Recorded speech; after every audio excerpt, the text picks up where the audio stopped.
Hello and welcome to Make a Difference, the show devoted to volunteers and volunteerism in Montgomery County. I'm your host, Bonnie Ayers.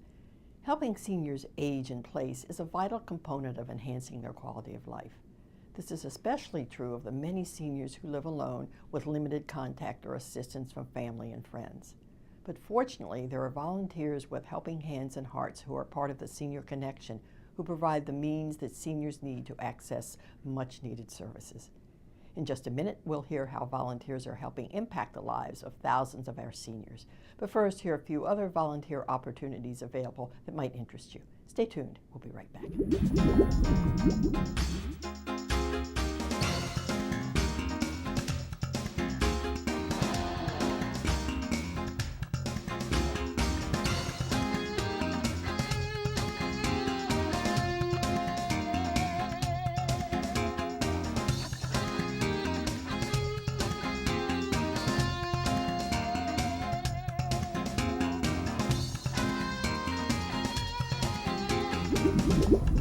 Welcome back to Make a Difference. I'm your host, Bonnie Ayers. We're pleased to have with us from the Senior Connection to talk about the valuable service volunteers can provide for seniors.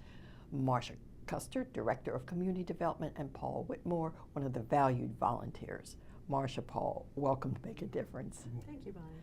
Marcia, welcome back. It's good to have you here again. And for those who may not have heard of the Senior Connection, could you just give us an idea of what the mission is? What do you really intend to do with the service? The Senior Connection's mission is to enrich the lives of Montgomery County residents who are 62 and older by linking them with services and resources so that they can stay as independent as they possibly can and remain integral to our communities. Now let me ask you, this question just occurred to me. You mentioned services, needed services. I'm sure over the years maybe they have expanded. How do you determine what particular services they need? I'm sure there's been feedback from the senior community and so forth. Many seniors call us for help because they've heard about the free services that our volunteers offer them. Mm-hmm. And those services include transportation to medical appointments, and that's the most popular service right now. There are many other services that we offer too. And we'll get into those when we talk about specific duties. Now I'd like to ask Paul, as a volunteer, frontline person here, how did you get involved? What made you want to be part of the Senior Connection? I retired, and that put me in a situation where I suddenly didn't have responsibilities and schedules to meet, and I wanted to do something to provide some service. So I got in contact with Senior Connection and began working as a driver. Mm-hmm. That's all I do, but there are many other things that other volunteers do. Well, I wouldn't say that's all you do. Mm-hmm. I think it's obviously a very important component and service for the people that you work with. Now let me ask you both. Marcia, generally, can you give us maybe an overall example of how the Senior Connection impacts these seniors that we're talking about?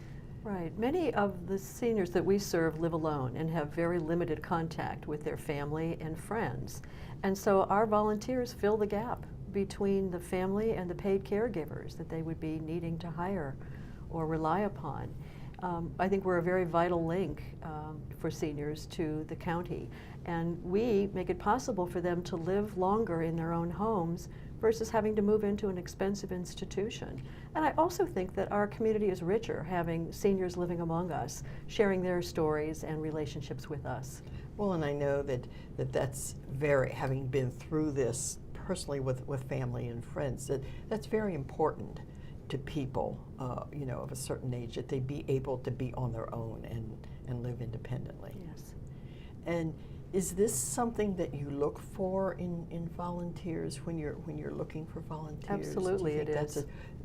That is what kind of trait would you say would best serve a volunteer with the Senior Connection? Well, somebody like Paul, for example, who has the time to give and is willing to commit to serve one person a week or every other week for transportation services. Mm-hmm. and who has the willingness to listen and be as helpful as he possibly can.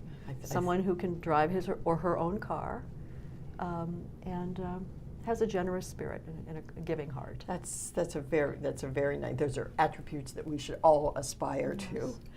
Now, Paul, give us. I understand you have a story that you'd like to share with us about how you feel that this service has impacted seniors. I met a family, an elderly couple living in Boyd's, which is in northern Montgomery County.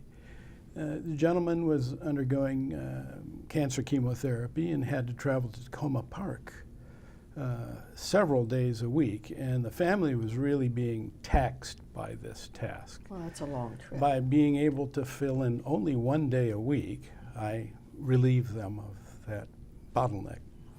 And I got to know these people. They were wonderful. The interesting part is that neither of us spoke the same language. So we did this without speaking a common word. We just got into the swing of things, and it happened and worked very well. And after a couple of months of this, he finished his therapy.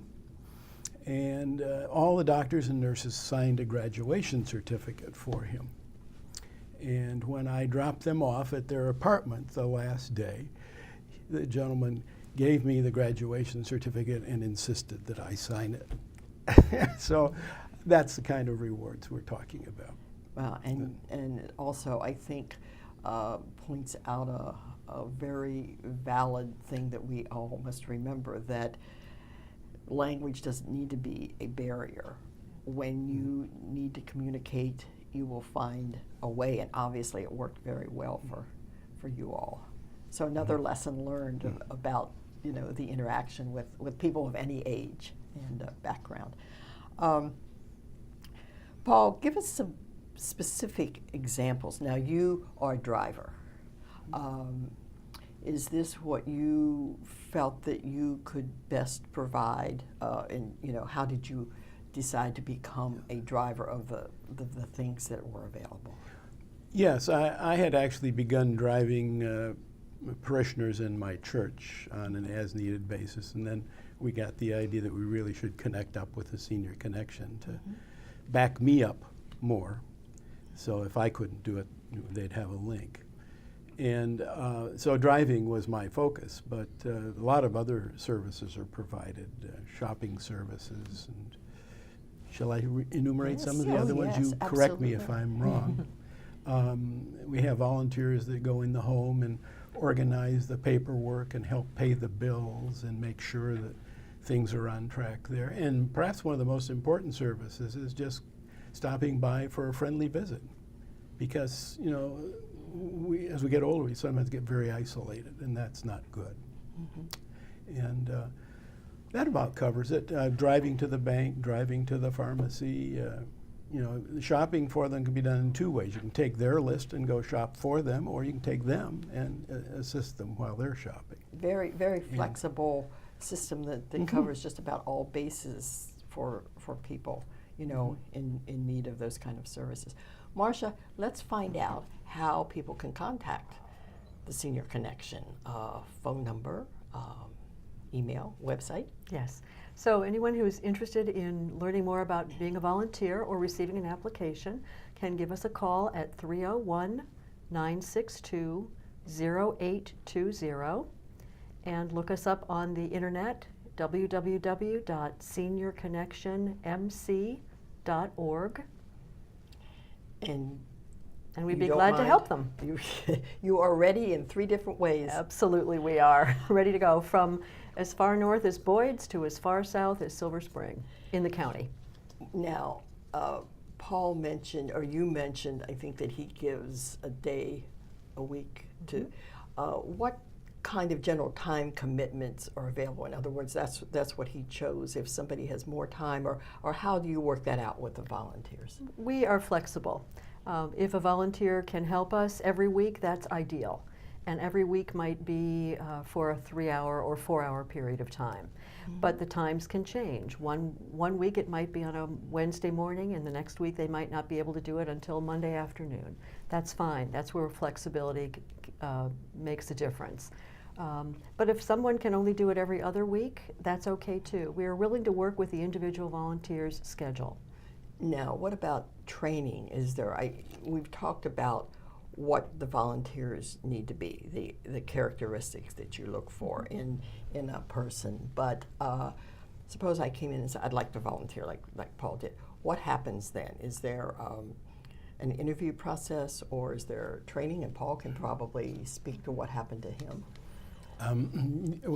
We sort of have an initial checkout session, and there's some basic elements of training in that, dealing with some of the legal issues and so on. And then once a year we have a training program that covers a lot of different subjects, like how to assist someone whose mobility is impaired, how to carefully get them in and out of cars. Most recently we had a very important session on how to recognize signs of abuse and how to report this. Sadly. Safe driving, yeah. we've had sessions on that. So every year we get a sort of a refresher course. And I'm sure that depending on what you do for the person, you'd be more intensely trained in some area, or made aware of certain things in some areas than others. What are your rewards, Paul? That's a very good question. Yeah. Well, I already touched on the most important reward, which is when you retire, you go to a point of having lots of responsibilities, and all of a sudden you wonder what you're going to do. So it's a nice answer to that. I have to say that I actually get more out of it than I put into it. I at times feel like I'm in a college course in philosophy with a different professor every week. And I find that all I need to do is just listen. And I'm bombarded with a rich plethora of wonderful experiences and advice, some of which I take and some of which I So it sounds like, in essence, it's a very two-way learning street. Yes. Yeah, I'm kind of like a bartender or a barber, you know. You just, if you listen, you'll pick up a lot. Only one behind the wheel, the philosopher behind the wheel going down the road. Right. Marcia, before we end, could you give the phone number and email and website one more time? Right. So our phone number is 301-962-0820. And if someone would like to look us up on the internet, that is www.seniorconnectionmc.org. And I can be contacted directly for more specific information or questions. Marcia, Marcia .Custer, Custer, at seniorconnectionmc.org.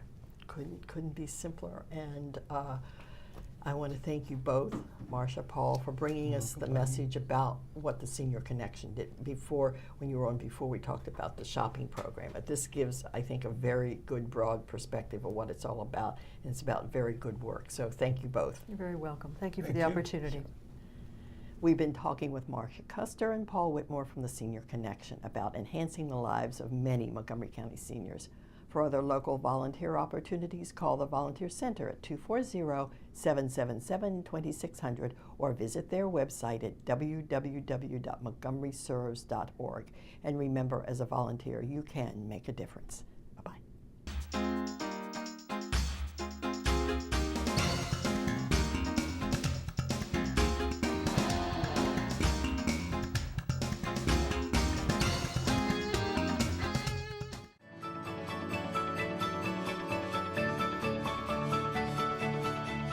County Cable Montgomery, your information station.